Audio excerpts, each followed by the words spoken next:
Joining us now, Deputy Communications Director in the White House, Jessica Ditto. Jessica, great to have you. Great, thanks for having me. You know, it would help, Jessica, if I turned on your mic. Can you hear me now? Yeah. Well, thanks for having me here, John, and it's great to be sitting across from you rather than dialing in and to see you in person. And Alexa is a great member of our team. I know, she's great. We couldn't go without her. No, she's doing an excellent job, and so is Roma, who I just said off-air, has really revitalized the radio operations within the White House, and I want to thank you for that, Jessica. It's always good to have you on. The president coming tomorrow, what do you look for in his speech? Well, the president has already been laying out the case for the accomplishments of this administration and the way that he's moving the country forward.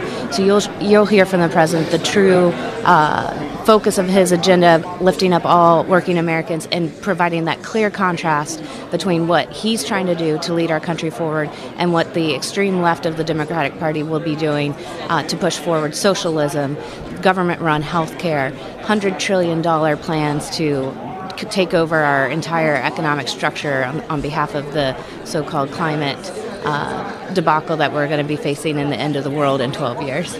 It's kind of ridiculous. Jessica, the speech tomorrow by the president here at the Trump Political Action Conference, which we are calling it, is that going to be an indication of his 2020 stump speech?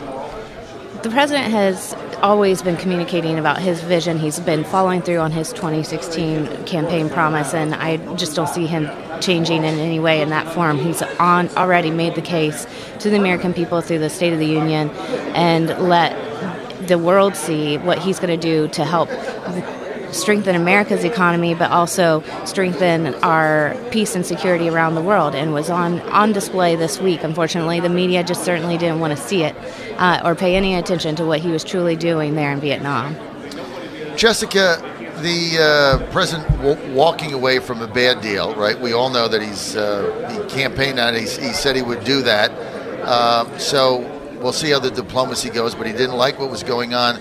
But what about the juxtaposition to that with the spectacle, the debacle, the fiasco that went on the Oversight Committee on Wednesday, that hearing? What's been the internal White House's reaction to that? Not really any surprise that the media would choose to air the testimony of a disgraced felon and liar, someone who has already been charged with lying to Congress, to bring him and give him a full day of media coverage where he's clearly going to continue to lie, to smear this president, and to use that as a way to impugn the presidency while the president of the United States is in Vietnam, signing agreements with Vietnam to land $21 billion deals for our country, and then negotiating to denuclearize the North Korean peninsula. That is something that 2 years ago people did not see as even a possibility, and we're here today. He walked away because it did not achieve what we need to have true peace and prosperity. And the president, obviously, he truly shined in that moment, and unfortunately the media chose to showcase a felon and a liar. You're on the John Fredericks Radio Network, trucking the truth across America, live at CPAC Radio Row. We're chatting with Jessica Ditto. She is here. She is Deputy Communications Director at the White House. Pete Schneider with us also. He'll be coming up on the 8:30 hour, so you want to stay with us here in the People's Republic of Maryland at National Harbor Gaylord Hotel. Jessica, tell me a little bit, going forward, we expect the Mueller investigation now to be released in the next, I've heard, 1 week, 2 weeks, something of that nature. No one that I've talked to expects anything to be in it to have anything to do with Russian collusion, which was the reason it got started. A lot of people, though, like myself, calling for the total report to be released to the public. What's the White House's position on that right now? Well, it's certainly something that is of no concern. It is, once again, something that we continuously say. There is no collusion. The president has been right all along about this. This is used to, again, impugn the presidency, so we have no concern over it.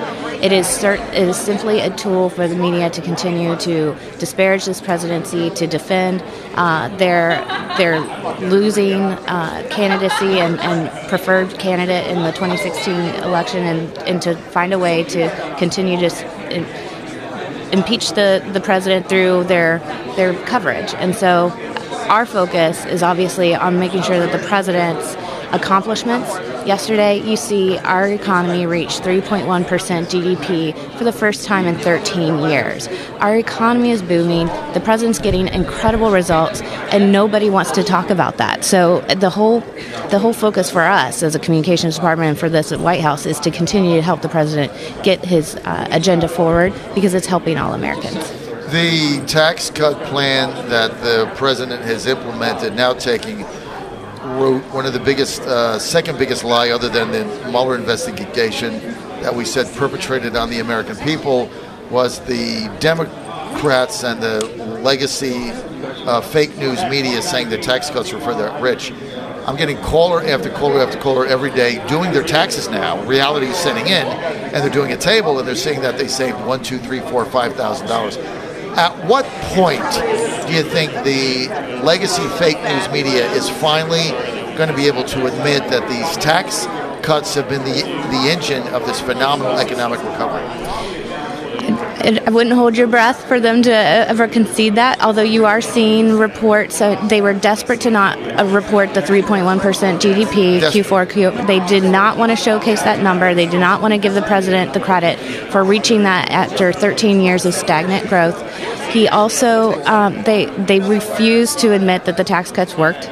That all they want to do is prop up a socialist agenda that will tax all Americans, including our seniors, take away Medicare from our seniors. It is something that is just a status quo for the liberal extreme fake news media, but we are starting to see it set in as we continue to see month over month positive jobs results. And the tax cuts went into effect last year. People were getting more in their pockets from their paychecks. So one should not expect to see a bigger tax return in addition to that. But what you'll see this year, including obviously the same, we're seeing the same number of returns as the levels are balancing out according to the Treasury, but we're also going to have families are going to be able to check off the child care tax credit, and so few people know that. But that's something Ivanka Trump championed as we push the tax reform agenda through, to make sure that families can get affordable child care. And that is a top priority of this administration, is to help our working families. So the economic agenda, including deregulation, where businesses can grow and hire and get the overreach of the federal government off their back. This is unleashing unprecedented economic growth and optimism in our economy, and it's not stopping. And Larry Kudlow is the first to tell us, this is just the beginning. So we're really excited, and regardless of what the mainstream media and the liberal elites in the media want to say, we're very optimistic, and we're continuing to carry that message to the American people. Jessica Ditto, Deputy White House Communications Director for President Trump, thanks for being with us here at CPAC 2019 on Radio Row. I appreciate your accessibility, and tell you what, I've been to the White House a number of times, and all of the legacy media talking about chaos and disruption, and nobody likes working there. It's the exact opposite of what I see. We're having a blast. They're a good team.